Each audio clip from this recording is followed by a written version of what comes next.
할렐루야. 오늘도 우리에게 새날 허락하여 주시고 또 생명을 연장하여 주시고 주의 전에 나와서 이렇게 예배할 수 있는 은혜 주신 하나님께 우리 감사와 영광의 박수 한번 힘차게 돌리겠습니다.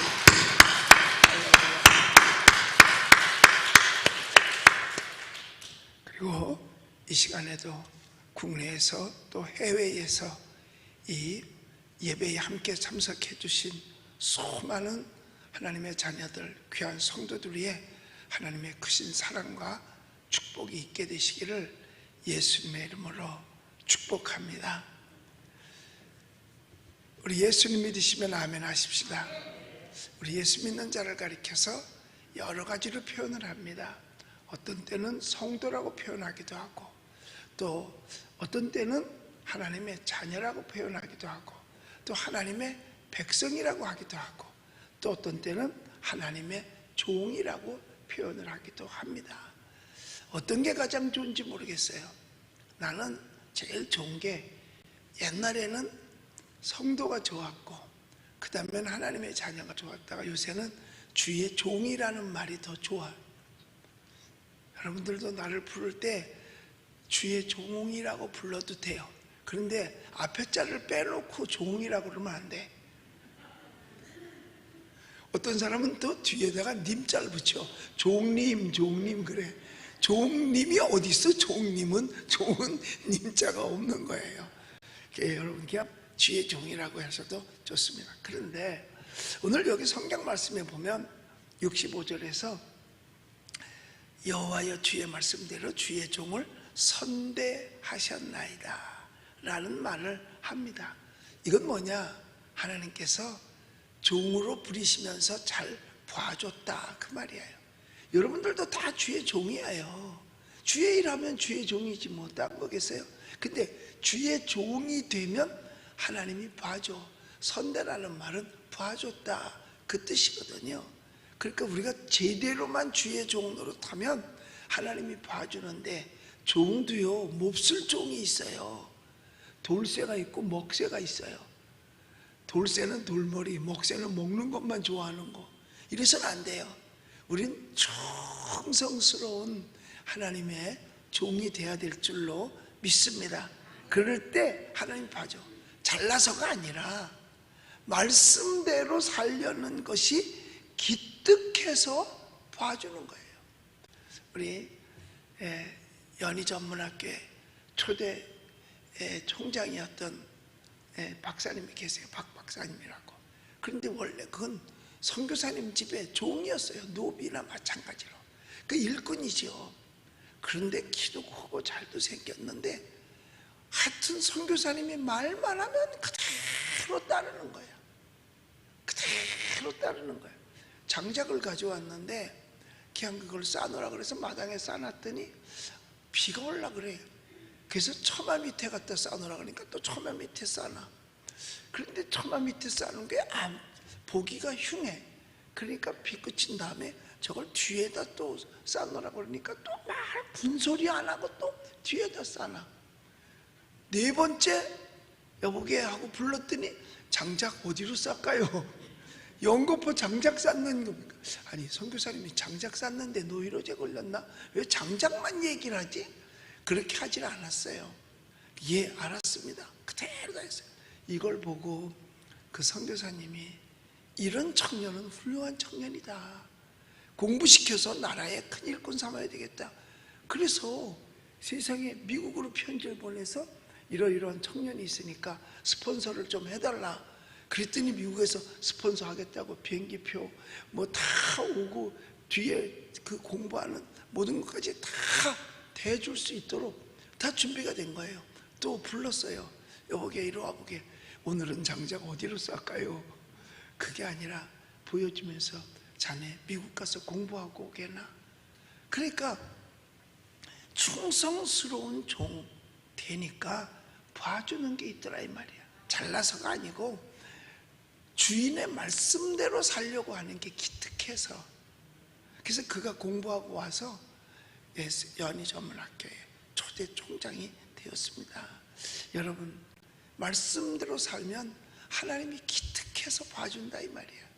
기특. 계속해서 하나님이 나를 많이 봐주는 게 있어요. 내가 보니까 나 죽었어도 벌써 죽었어야 되는데 하나님이 많이 봐줘. 어제도 제가 심장 체크하는 게 있어요. 6년 전에 어려움을 겪었거든요. 그래서 이제 자주 가다가 6개월에 가다가 어제 검사하러 갔다 왔더니 저기 다음 예약 날짜 잡겠습니다. 그러더니 언제냐? 내년 오늘. 그러니까 1년 뒤에 오라는 얘기는 뭐야? 안 와도 된다는 얘기야요. 1년 뒤에 오라는 건 안 와도 된다는 얘기야. 그럼 뭐야? 정상이라는 얘기지 뭐. 건강해졌다는 이야기야요. 예, 그러니까 하나님의 말씀대로 살려면 기특해서 봐주는 거야. 여기도 그랬잖아요. 주의 종을 선대하셨나이다. 그러면 뭐가 기특했냐 이거야. 여기서 볼 때 뭐가 기특했냐 이거야. 이거는요 다른 게 아니라 옳고 그름을 구별해서 살으려고 애썼다는 거지요. 뭘 기준 삼아서? 하나님의 말씀을 기준 삼아서 그 하나님의 말씀으로 말미암아 자를 재서 옳고 그름을 구별하려고 애를 썼다는 거죠. 항상 모든 것을 잴 때는 자로 재봐야만 이게 길고 짧은지 정확한지를 알 수 있거든요. 근데 그냥 눈으로 대충 봐가지고는 모르는 거예요. 정확하게. 여러분, 옷을 만드는 재단사가 눈으로 봐가지고 그냥 이렇게 가위질해요? 아니에요. 자로 돼서 금을 긋고 정확한 지수대로 하는 거예요. 그러니까는 성경이 뭐냐? 성경이 자라는 말이야. 그래서 성경을 영어로 바이블이라고 하는 말은 파피루스, 처음에 성경이 기록될 때 썼던 재료, 그게 파피루스예요. 갈대 같은 건데 그 이름으로 따서 줄줄줄 내려오다 보니까 파피루스가 바이블이 돼서 바이블이지 그냥 책이라는 뜻입니다. 그런데 성경을 뭐라고 말하느냐면 캐논이라고 말하는 거예요. 캐논이라는 말은 무슨 뜻이냐? 곧은 자다, 정확한 자라는 뜻입니다. 그러니까 삶의 모든 것을 잴 때는 뭘로 해봐야 가장 정확하냐? 성경으로 재봐야 되는 거예요. 성경에 뭐라고 써 있느냐? 성경으로 갖다 봐서 성경에서 아니라 그러면 그건 아닌 거고, 성경에서 맞다 그러면 맞는 거예요. 그러니까 세상 사람들은 그 자가 없으니까 맞고 틀리는 줄 모르잖아. 자로 재봐야 아는데. 근데 우리는 알잖아요. 왜? 성경에 잣대가 있으니까. 우리 가장 쉬운 예로 동성애가 죄인지 아닌지, 잘못된 건지 아닌지 세상 사람들은 알 길이 없어요. 왜? 자가 없으니까. 그런데 우리는 말씀의 잣대로 갖다 딱 재보니까 이게 틀려. 아니라 이 말이에요. 그래서 여기 하나님께서 주의 종을 선대한 이유, 잘 봐준 이유는 뭐냐? 옳고 그름을 분별하려고 애를 썼던 모습이 보여요. 뭘 기준 삼아서? 말씀을 기준 삼아서. 그러니까 우리는 무엇을 볼 때 성경이 뭐라고 말하고 있느냐가 중요한 거야. 성경이 뭐라고 말하고 있느냐, 이걸 가장 먼저 생각을 해봐야 돼요. 그러니까 예수를 안 믿으면 하나도 아무것도 아는 게 없어요. 여러분, 하나님께서 솔로몬을 선대했던 이유가 있어요. 1,000번제를 드리고 나서 하나님 앞에 한 기도 제목이 뭐예요? 너 내가 뭐 해줄까 그랬을 때, 하나님, 내가 나이가 아직 어립니다. 이 많은 백성들을 다스려야 되고 저들을 심판도 해야 되는데 내게 옳고 그름을 바로 알 수 있는 지혜를 주시옵소서. 이렇게 기도했더니 하나님의 마음에 들은 거야. 즉 하나님의 말씀의 잣대를 가지고 모든 것을 할 수 있도록 내게 지혜를 주시옵소서. 그러니까 솔로몬이 마음에 들어서 지혜만 준 게 아니라 부도 주고 명예도 주고 권세도 주고 다 준 거예요.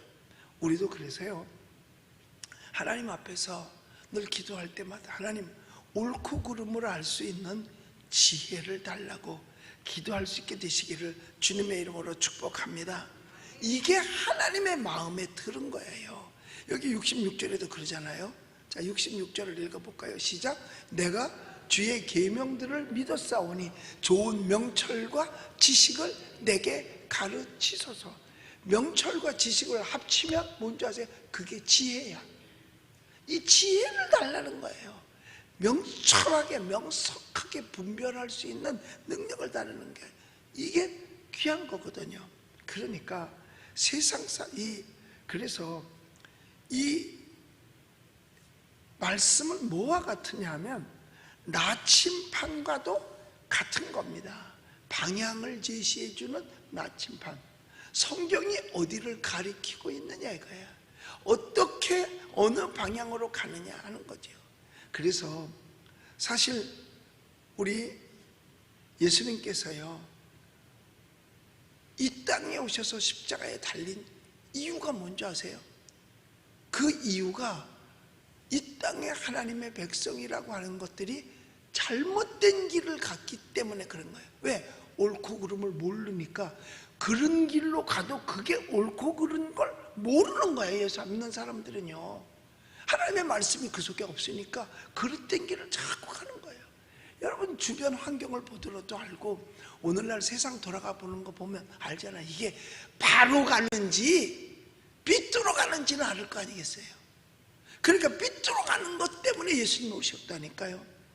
우리 이사야서 53장 6절에 보면 있어요. 자, 읽어봅시다. 시작. 우리는 다 양 같아서 그릇 행하여 각기 죄길로 갔거늘 여호와께서는 우리 모두의 죄악을 그에게 담당시키셨도다. 자, 저 앞에 보면 우리는 다 양 같아서 어떻게 갔어? 그릇 행하여 각기 죄길로 갔다는 거예요. 그러니까 똑바로 가지 않고 잘못된 길을 갔다는 거지요. 그러므로 그릇 행하지 않기 위해서 몸부림쳤다는 얘기입니다. 말씀대로 살으려고 몸부림쳤다는 거예요. 그래서 하나님의 말씀이 삐뚤어 가지 않게 하는 나침판인 겁니다. 삐뚤어 가면 사고 나게 돼 있다니까요. 어떤 큰 배가 뜻하지 않게 파손이 된 거예요. 침몰을 당했어요. 나중에 진상을 밝혔지. 그 진상을 모두 세월호 진상 밝힌다고 했는데 여태 못 밝혔거든요.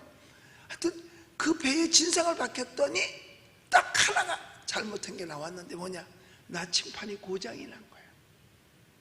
그 왜 고장? 거기 뭐가 쇠쪼가리가 하나가 거기에서 부러진 거예요. 누가 어떻게 했는지. 그러니까 이게 나침판은 이렇게 자석으로 돼 있어가지고 이렇게 방향을 틀어주는 거거든요. 근데 이 나침판이 고장이 나니까 그 나침판을 보고 가다가 배가 파손이 된 거예요. 암초에 부닥쳐서. 나침판이 제대로 고장나지 않아야 바른 방향을 제시하고 뭐 북이 몇 도, 남이 몇 도 이렇게 해서 옛날에 내비게이션이 없으니까 그 방향을 찾아가는데 나침판이 고장나니까 배도 파손되는 거예요. 잘못된 그릇된 길을 갔잖아요. 바로 못 가고 삐뚤어 갔다 그 말이에요. 그러면 이렇게 큰 배도 잘못 가면 파산이 되는데 국가가 잘못 가면 국가는 어떻게 되겠어요? 국가도 파손되는 것이고 가정이 가정을 이끌어가는데 잘못된 길로 끌고 가면 가정도 파산되는 것이고 개인도 잘못된 길로 그릇 행하여 자꾸 가면 그 개인도 파산될 수밖에 없는 거예요. 그러니까 부모들이 아이들 바른 길 가게 하려고 하기 위해서 너 학교 가서 친구 잘 새겨야 된다. 그리고 나쁜 짓 하면 안 된다. 남의 것 훔치면 계속 가르쳐 주는 거예요. 그리고 학생은 공부하는 거니까 공부 열심히 한다. 이게 바른 거예요. 바른 길을 가르쳐 주는 거란 말이에요. 그런데 학교에서 오히려 부모는 바른 길을 가르쳐 주려고 그러는데 선생님이 삐뚤어 가르치는 경우가 얼마나 많은지 모릅니다. 얼마나 여러분 물론 사람이니까 그럴 수는 있을 수 있겠죠. 부모가 자녀를 학대하는 부모가 어디 그렇게 있겠어요. 10달 배 아파서 나가지고 정말 심혈을 기울여서 애지중지 젖먹이면서 키워서 했는데 여러분 옛날에 부모님들은요 자식 먹이려고 자기가 안 먹었다니까. 내가 우리 어머니를 보면 알아요. 맨날 부엌에서 잡섰대. 보면 잡술 게 있어야 잡수지.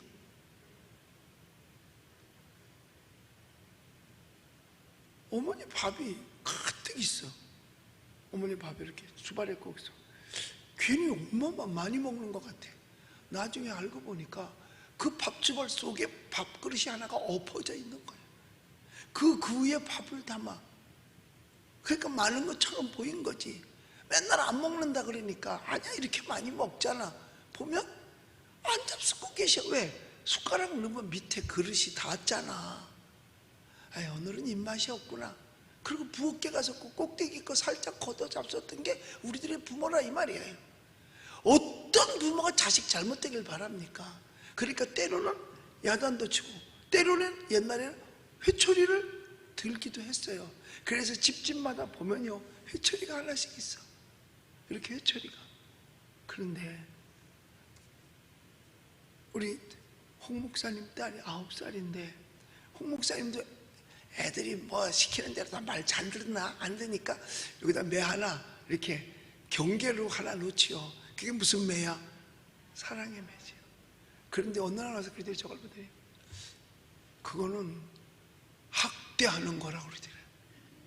애가 학교서 그러는데 부모님이 집에서 그런 거 매달아 놓고 겁주는 이건 학대하는 거라고 그러더라는 거예요.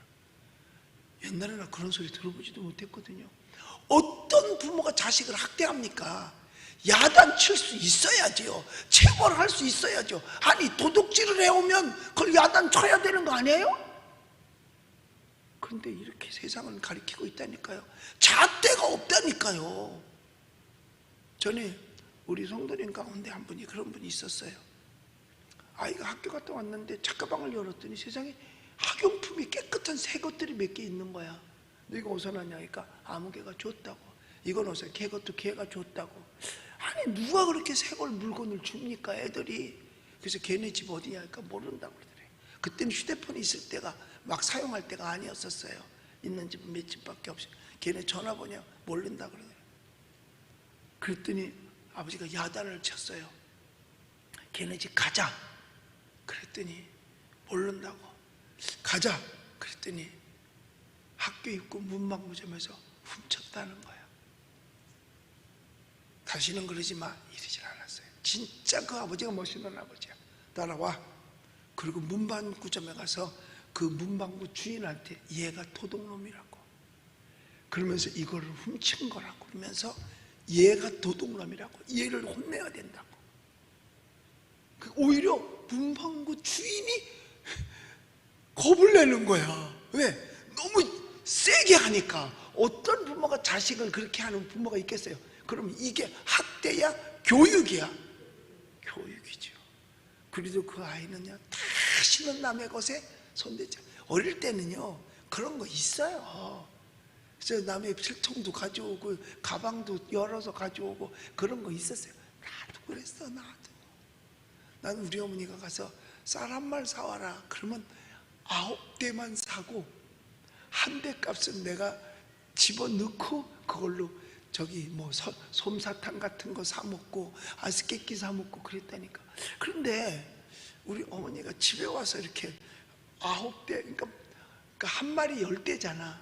그 9대를 왜 말이 적냐?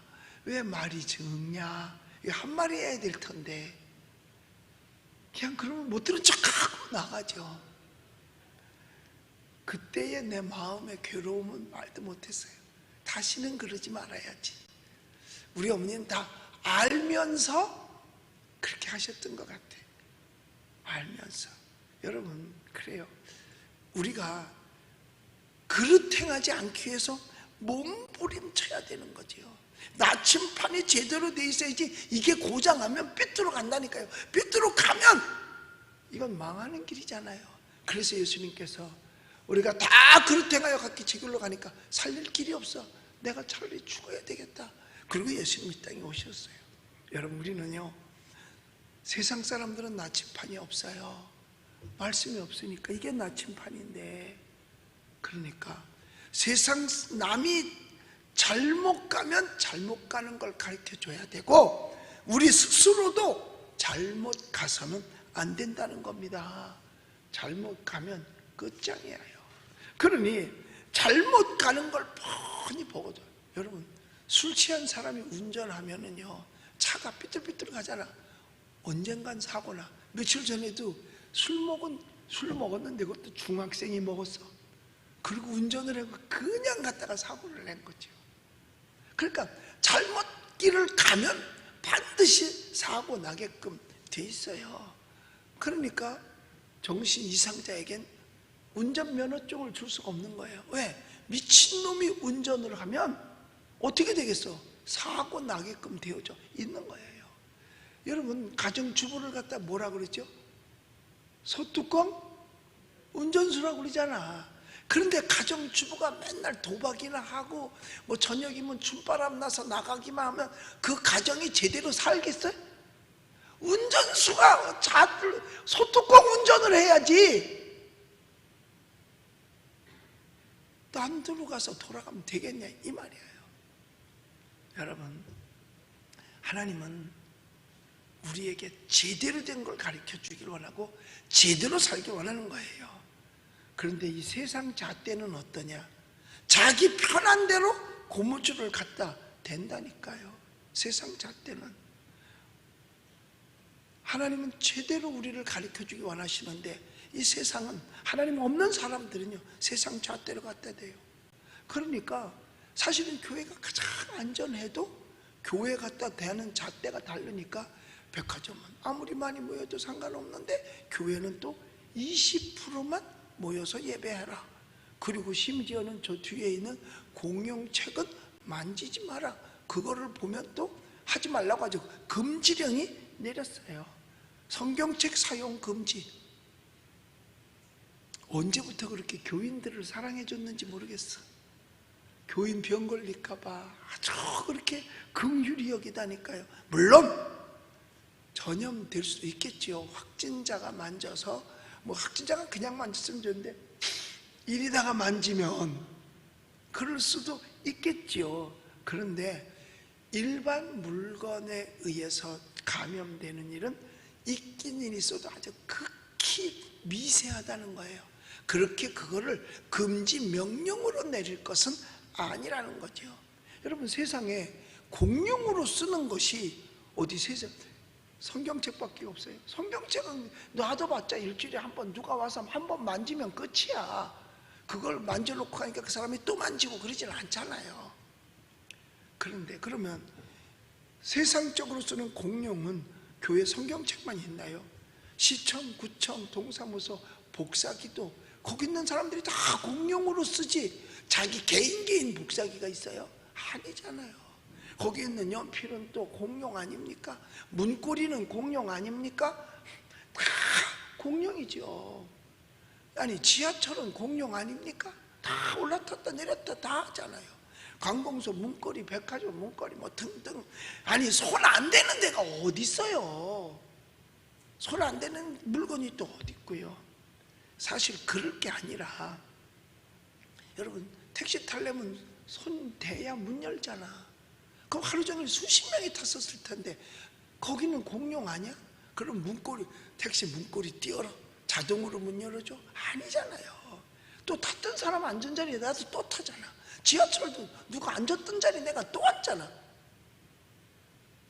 그럼 거긴 다 허용하고 성경책만 안 돼.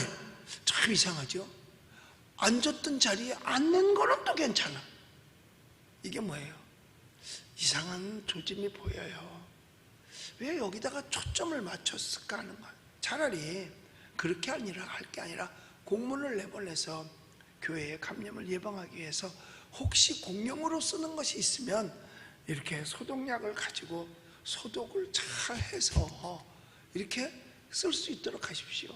그 다음에 이 강대상의 종도 이것도 공용이야. 나도 쓰고 사회자도 쓰고 써. 그러면 손잡이에다가 뿌려놓고 한번 치고 그 다음에 또 누가 딴 사람이 줄 때 또 뿌리고 또 치면 되잖아. 이렇게 사용하십시오 하고 방법을 제시를 해줘야지. 무조건 하지 말라, 하지 말라. 여러분, 이거는 공산주의에서는 할 수 있는 겁니다. 그런데 사람들은 그래요. 지금이 공산주의 됐냐? 아니에요. 아직은 안 됐는데 하나씩 하나씩 지금 공산주의 같은 것을 습득해 가고 있는 겁니다.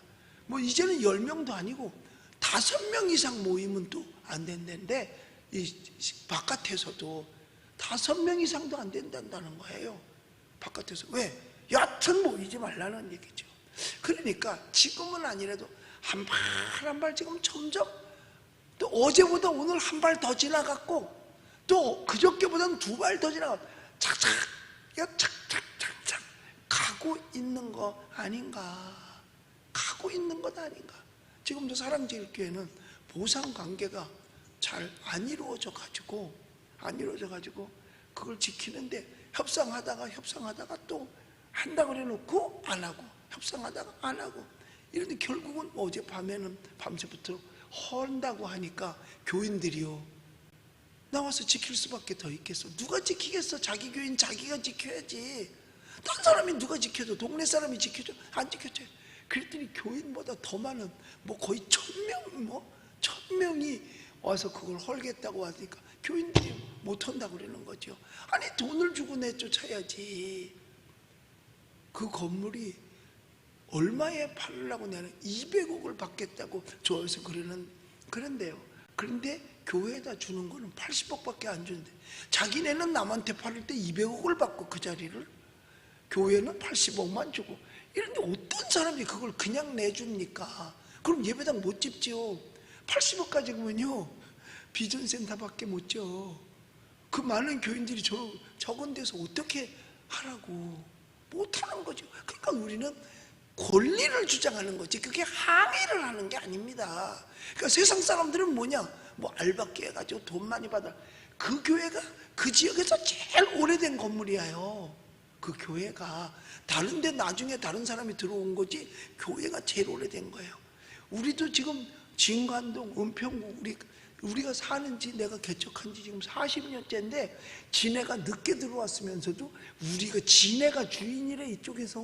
그리고 우리 교회도로 나가랬잖아. 아니, 굴러온 돌이 백인돌을 빼도 분수가 있지. 지네 나중에 온 거야. 우리들이 내준 땅에서 집진돼서. 이게 완전히 뒤바뀐 거예요. 이게 공산주의로 가는 거예요. 딴 게 아니라 제대로의 권리를, 교회의 권리를 인정해 주지 않으면 지금 가고 있는 겁니다. 한 발짝 두 발짝 예배를 폐쇄하고. 아니, 똑같은 잣대, 세상 잣대는 그래서 고무줄이에요. 성경의 잣대만 똑바른 겁니다. 그런데도 가만히 있어야 된다? 아니요.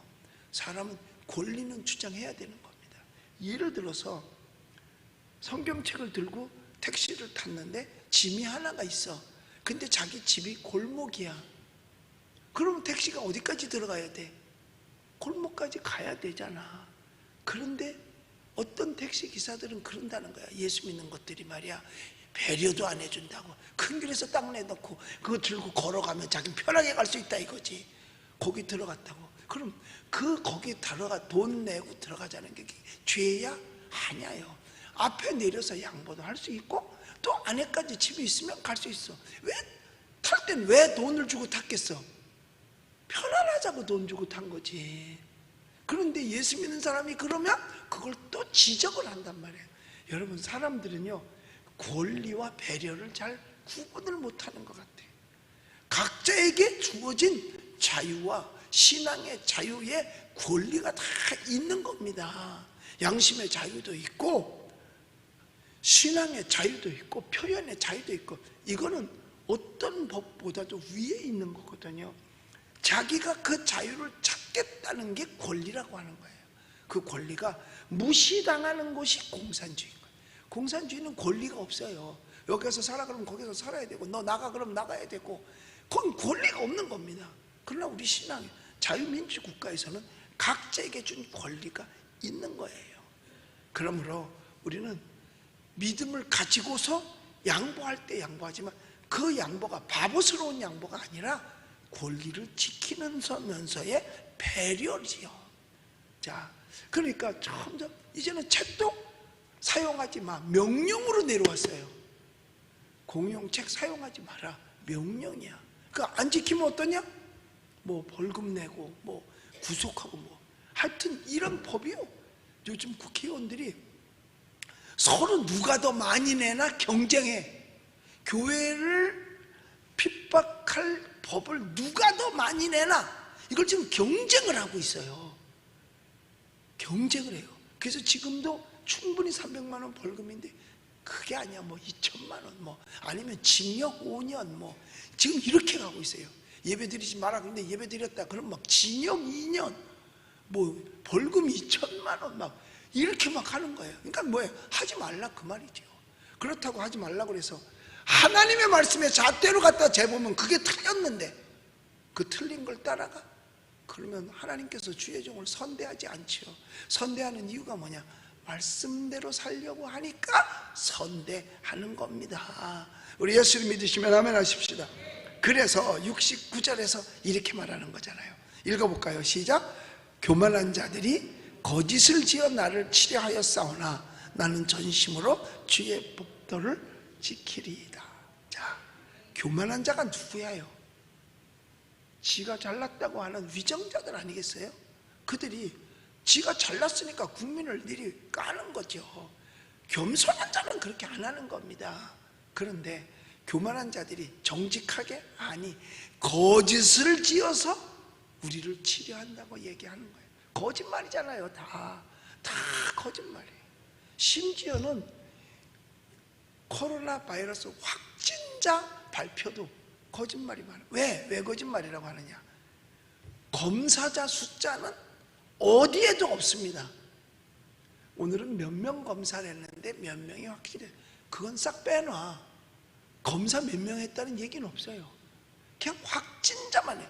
작년 9월 14일까지는 그래도 거기는 없어도 어떤 사람들이 만들어 놓은 블로그에 매일매일을 올려놨는데 그 뒤로는요 아예 검사자 숫자는 내가 어제도 밤새도록 찾아봤어요. 검사자 숫자가 얼마나 되나? 없어. 어디에도 없어요. 질병관리본부에 들어가서 봐도 없어. 잘 찾지를 못해. 몰라, 내가 컴퓨터를 못해서 못 찾는지. 그래서 내가 다른 분한테 물어봤어요. 못 찾는데 오히려 나한테 물어봐. 왜? 내가 하도 교회에서 그걸 많이 강의를 했더니 하니까 지금은 얼마 검사해서 나도 몰라 이제는. 왜?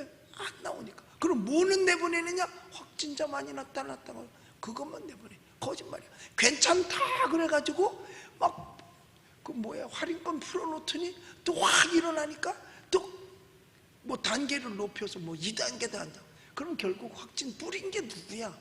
자기네들이 뿌려놓고 뒤집어 씌우는 건 교회에다 뒤집어 씌우는 거 아니에요. 교만한 자들이 이렇게 거짓을 지어서 나를 치려한다. 무신론자들, 불신자들, 우린 다르잖아요. 우리는 믿음을 지키며 진실하게 살아가야 될 줄로 믿습니다. 그런데 여기 재미난 말씀이 있어요. 여기 보니까 70절을 읽어볼까요? 70절 시작. 그들의 마음은 살쪄서 기름덩이 같으나 나는 주의 법을 즐거워하나이다. 마음이 살쪘다. 이게 뭐예요? 위기를 모르는 사람들의 마음이 살찐 마음이야. 여러분, 마음은 풍요로워야지 마음이 살이 찌면 안 되는 거예요. 그러니까 세상 물정을 모르는 거야. 살이 쪄버리니까 감각이 그만큼 떨어지는 거예요. 그러니까 현재 세상의 위기를 모르는 사람들, 세상 돌아가는 걸 몰라요. 이게 살찐 모습입니다. 살찌면은요 감각이 없어요. 감각이 없어요. 그만큼 위기를 맞아도 설마 내게까지 오겠느냐라고 위기로 생각하지 않아요. 그리고 잃어버릴 게 많은 사람들이기 때문에 마음이 살이 쪄 있다는 사람. 그러니까 잃어버릴 게 많으니까 괜히 말했다가 나 잃어버릴 것만 생기면 어떻게 손해나면 그렇게 말 안 하는 어리석은 사람들이, 이 사람들이 마음에 살찐 사람들입니다. 마음이 살쪄서 기름덩이 같다 그랬어요. 그런데 하나님의 종은 뭐라 그랬어요? 나는 그런 거 아니고 주의 법이 즐겁다. 마음이 살쪄 있어요. 그러니까 세상 돌아가는 것도 없고 뭐 누가 뭐라 그러는 것도 없고 귀찮아. 그냥 이대로 좋아. 나만 좋으면 되니까. 이런 것이 오늘날 현대 교회, 현대 주의 종들이 아닌가. 더군다나 큰 교회 주의 종들과 성도들이 혹시 마음에 살쪄 있는 건 아닌지, 하나님의 말씀으로 다이어트를 해야 될 텐데, 그래야 건강할 텐데, 여러분 살이 많이 찐 사람은, 어떤 사람은요 160kg까지 나가는 사람이 있어요. 어떤 인터넷 한번 보니까 일어나지를 못해 뭐 200kg 넘는 사람도 있어요. 육신에 살찌면 육신이 힘들고, 마음에 살이 찌면 마음이 힘든 거예요. 육신에 살이 많이 찔수록 질병이 많아져요. 당뇨도 생기고 뭐 고혈압도 오고, 하여튼 살이 찌면, 마음에 살찌면 영적 질병이 들 수밖에 없다니까요. 마음에 다이어트 해야 돼요. 육신의 다이어트 이상으로 해야 돼요. 그건 뭘로 하느냐? 말씀이 보약이야. 하나님의 말씀이 보약이야. 그래서 심령이 가난해지는 거예요. 마음이 청결해지는 거예요. 마음이 가난해지는 거예요. 그게 다이어트한 거예요. 뭘로? 하나님의 말씀. 말씀이 보약이에요. 이렇게 많은 사람들이 아니기를 바랄 뿐입니다. 그런 게 마음으로 꽉 차 있으니까 난 너무 잃어버릴 게 많은 것 같아. 그것만 아까워서, 그러니까 세상 물정 모르고 결국은 그 마음이 육신의 병까지 가고 영적인 병까지 가져올 수밖에 없는 거지요. 그래서 그렇게 마음이 살쪄 있는 것보다는 차라리 고난당하는 게 더 유익이다. 왜? 그걸로 하나님을 찾게 되니까. 마음이 살이 쪄버리면 하나님을 찾질 않습니다. 그러니까 뭐 우리는 우리대로 가지 뭐, 이러고 세상 많은 교회들이 그냥 가요. 사실 이렇게 교회가 어려움을 겪을 땐 대한민국 모든 교회들이 이건 아니다 라고 진정을 할 수 있어야 돼요. 폭력을 행사하지 않더라도 무엇인가 하긴 해야 돼요. 그런데도 잠자코 가만히 있어요. 이래서는 안 되죠. 뭐 적은 교회가 뭐 백날 떠들어봤자 누가 눈 하나 깜짝하겠어요? 그 사람들은 표인데. 그러니까 식구 많은 교회들이 좀 나서야 될 텐데 마음에 살이 쪄가지고 비대해서 꼼짝을 못하는 거야. 오히려 작은 교회들은 마음에 살이 찌지 않았으니까 어떻게라도 해보겠다고 바둥거리는데, 오히려 큰 교회들이 이렇게 교회가 엉거하니 아닌 것처럼 위해주는 것처럼 하면서 핍박을 해도 그걸 모르는 거예요. 감각이 무디었는지. 여러분, 그래서 우리가 깨달아야 돼요. 어떠한 어려움이 있다 하더라도 우리는 끝까지 신앙을 지켜야 될 줄로 믿습니다. 그래서 하나님의 말씀을 지키는 것이 세상의 그 어떤 것보다 낫고, 하나님의 말씀을 따라가는 것이 세상의 천천금보다도 더 귀하게 여길 줄 아는 저와 여러분들이 꼭 되시기를 예수님의 이름으로 축복합니다. 기도하겠습니다.